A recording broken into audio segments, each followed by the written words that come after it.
choose here. Senate Minority Leader Mitch McConnell is criticizing corporate CEOs who have come out against the Georgia voting law.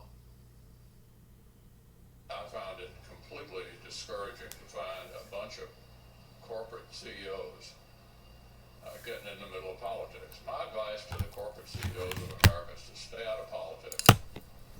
Don't pick sides in these big fights. Senator McConnell telling big business to stay out of politics, but the AP notes McConnell is, quote, among the most outspoken champions of the role of big money in elections, promoting the free flow of undisclosed dollars to campaigns as a form of constitutionally protected free speech. That is true, Jonathan Lemire, as your Associated Press points out. But Republicans like Marco Rubio and Mitch McConnell and across the country, Governor Kemp even, believe that they are onto something here, that they have hypocrisy in their hands with corporations, with Democrats, who in fact are lying about parts of this law in order to win the political day. And it continues the trend from Republicans we have seen in the early days of the Biden administration, where they're seizing upon sort of the cultural war issues, these wedge issues, news of the day issues, rather than the Biden administration itself or its response to the pandemic or the legislation it's rolling out. And certainly Major League Baseball felt like their hand was forced. Players in the union had suggested they might not go to the All-Star game. Some of the biggest names in the sport said they would perhaps not attend if the All-Star game remained in Atlanta, which of course would have been a debacle for the game. And they moved it to Colorado, a state that certainly does not have a hot button voter change to its voter laws. It does certainly, it's less diverse than Georgia. It does require some form of voter ID, but it's a mail-in balloting state. It's one that has same-day registration. It's one that's largely praised by election advocates as a place where it is much easier to vote. It ranks much higher than Georgia does, which ranks near the bottom of the list. And we are seeing this increased pressure on other corporations. You're right, certainly. McConnell's not one to talk about the influence of corporate money in politics, as my colleagues so rightly lined out. But this is what Republicans are seizing upon now, including, indeed, former President Trump, who called for a boycott of any number of corporations. And it should be noted, one of them being Diet Coke. And we know President Trump has a rather fondness for Diet Coke, shall we say. He had a button on his desk at the White House where he could push at any point, and someone would bring him a Diet Coke. And yesterday, his former aide, Stephen Miller, tweeted a photograph of Miller and Trump at Trump's office at Mar-a-Lago.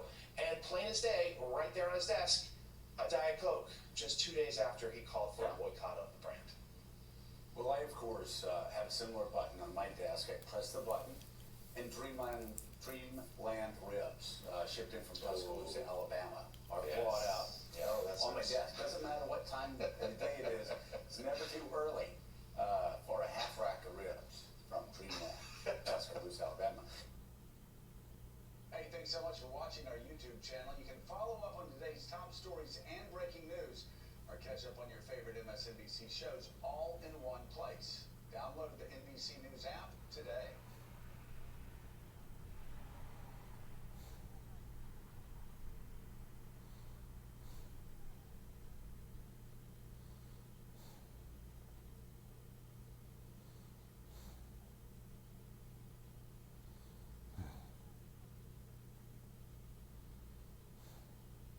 Dr. Fauci, there's a bit of a debate going on right now on whether a fourth wave is appearing. There are really bright people on both sides that are debating that right now. I know nobody has the ultimate answer.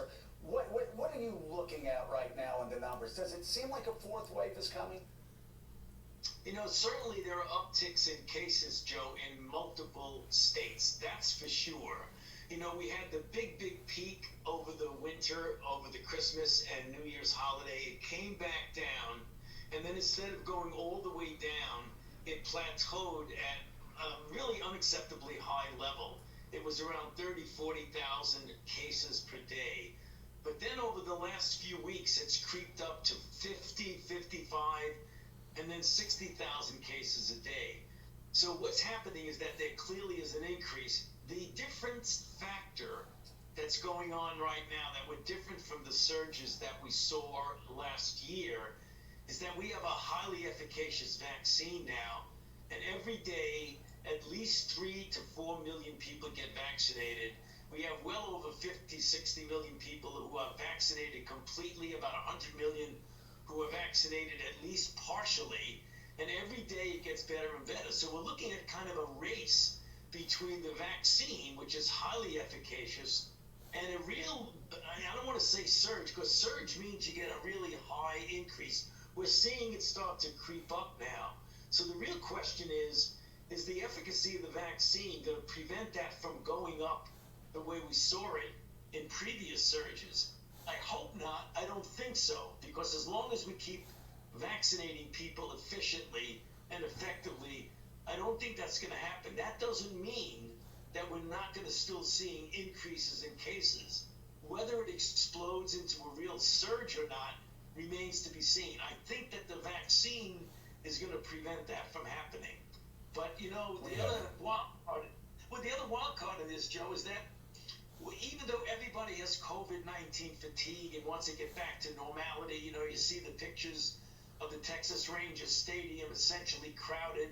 We don't want to declare victory prematurely, because we have a virus out there now, this variant that spreads really quite efficiently. And if you pull back on masking and avoiding congregate setting,